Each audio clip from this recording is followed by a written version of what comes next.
किसानों का समर्थन हासिल करने के लिए पिछले दिनों एक रैली के दौरान कांग्रेस सांसद राहुल गांधी ने कहा था कि यदि उनकी सरकार बनती है तो वे किसानों को स्वामीनाथन कमीशन के अनुसार एमएसपी की गारंटी देंगे। किसानों को सपने दिखाते हुए वह बोले, एमएसपी पर कानूनी गारंटी उनके जीवन में 3 बड़े बदलाव लाएगी। फसल के सही दाम मिलने से किसान कर्ज की मुसीबत से छुटकारा पा जाएगा। कोई भी किसान आत्महत्या को मजबूर नहीं होगा। खेती मुनाफे का व्यवसाय होगा और किसान समृद्ध बनेगा और समृद्ध किसान देश की तकदीर बदल देगा। भाषणबाजी के लिहाज से यह जुमला बेहतरीन है, लेकिन फ्लैशबैक में जाएं तो पता चलता है कि जब कांग्रेस के नेतृत्व में यूपीए सरकार केंद्र में सत्तारूढ़ थी, तब स्वामीनाथन आयोग की सिफारिशों को उसने भी खारिज कर दिया था। एक भारत के खुला मंच पर आपका स्वागत है। सच यही है कि बीते 5 सालों में कई बार देश में किसान संगठनों की तरफ से स्वामीनाथन रिपोर्ट के अनुसार न्यूनतम समर्थन मूल्य एमएसपी निर्धारित करने की मांग उठाई गई और इस समय किसान फिर लामबंद हैं। दूसरी ओर इस रिपोर्ट की अनुशंसा को लागू करने न करने को लेकर केंद्र सरकार और कांग्रेस आमने सामने है। दूसरी ओर आम आदमी पार्टी भी किसानों का खुलकर समर्थन कर रही है। गौरतलब है, स्वामीनाथन आयोग का गठन 18 नवंबर 2004 को हुआ था। इसकी रिपोर्ट में किसानों के हित में कई अनुशंसाएं की गई। दिसंबर 2004 से अक्टूबर 2006 की अवधि के दौरान 5 रिपोर्टें प्रस्तुत की गईं। अंतिम रिपोर्ट किसान संकट के कारणों और किसान आत्महत्याओं की वृद्धि पर केंद्रित थी।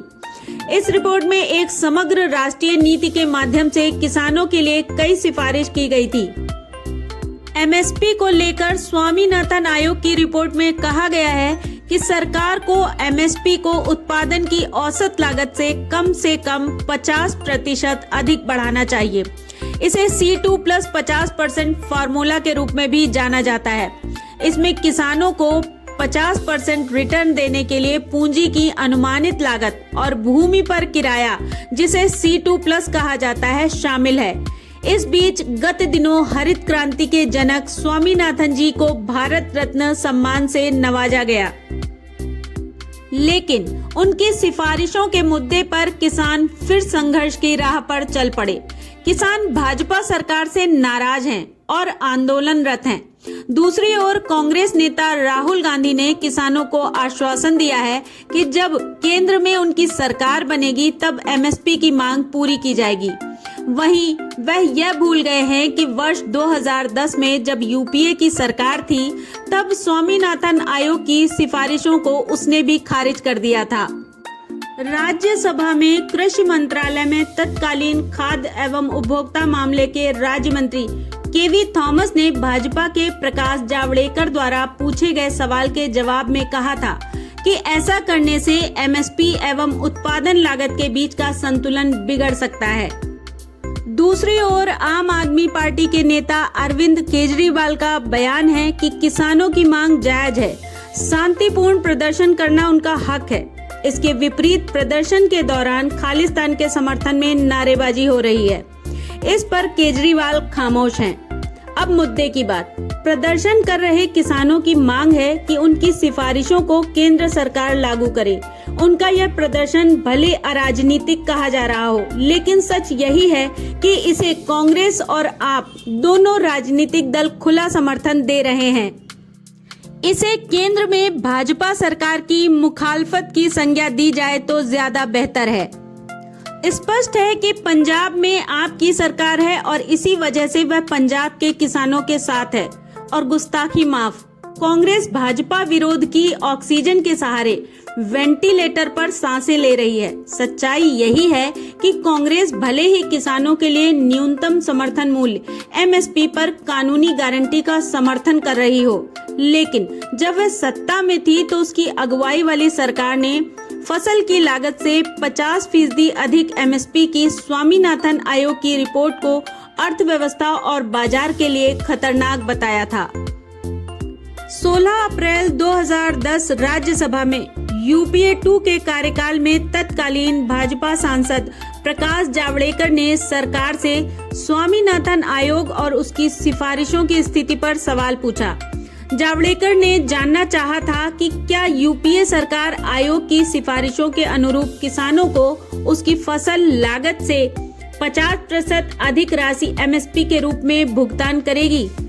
इस सवाल का जवाब देते हुए थॉमस ने कहा था कि सरकार ने आयोग की एमएसपी से संबंधित रिपोर्ट को स्वीकार नहीं किया है। लागत से 50% अधिक एमएसपी अर्थव्यवस्था के लिए घातक होगी। थॉमस बोले थे, यूपीए सरकार ने एमएसपी पर आयोग की रिपोर्ट को स्वीकार नहीं किया है। इतना ही नहीं, जावड़ेकर के सवाल के जवाब में थॉमस ने यह भी बयान दिया था कि आयोग ने सिफारिश की है कि किसानों के लिए एमएसपी फसल उत्पादन की लागत औसत से कम 50% अधिक हो। इसे भी सरकार ने स्वीकार नहीं किया है। एमएसपी की सिफारिश कृषि लागत और मूल्य आयोग द्वारा वस्तुनिष्ठ व तार्किक मानदंडों पर प्रासंगिक सभी कारकों को ध्यान में रखकर किया जाता है। लागत से 50% अधिक कीमत निर्धारित करने से अर्थव्यवस्था पर प्रतिकूल असर पड़ने के साथ ही बाजार विकृत हो सकता है। इससे कई दूसरी परेशानियां भी खड़ी हो सकती हैं। समय बदल गया है और कांग्रेस विपक्षी खेमे में है। अब वह सवाल पूछ सकती है और जवाब भाजपा को देना है। अपने कार्यकाल में फसल की लागत से 50% अधिक एमएसपी को अस्वीकार करने के बाद अब कांग्रेस आंदोलनरत किसानों के समर्थन में खुद को खड़ा कर दिया है। कांग्रेसी नेता लगातार एमएसपी पर कानूनी गारंटी संबंधी किसानों के मांगों को तार्किक बताते हुए इसका समर्थन कर रहे हैं। कांग्रेस ने यूपीए सरकार में स्वामीनाथन आयोग की सिफारिशों को खारिज करने के भाजपा के आरोपों को सिरे से खारिज कर दिया है। कांग्रेस ने कहा 201 सिफारिशों में से 175 को लागू किया था। भाजपा को केवल 26 मांगों को लागू करना था, वह 10 साल में नहीं हुआ। सच यही है कि जब चुनावों के दौरान राजनीतिक मंशा के साथ किसानों के नाम पर आंदोलन किए जाते हैं तो हिंसा, अराजकता और राष्ट्रीय संपत्ति का नुकसान होता है। इस तरह के आंदोलन देश की जनता के बीच किसानों के प्रति नकारात्मक भावनाओं को जन्म देते हैं और इस संघर्ष की आग में कई लोगों का अस्तित्व खत्म हो जाता है। ऐसी ही और अपडेट्स के लिए जुड़े रहें हमारे चैनल के साथ। भारत का सबसे बड़ा विचार, एक से एक भारत। लाइक करें, सब्सक्राइब करें और शेयर करना ना भूलें।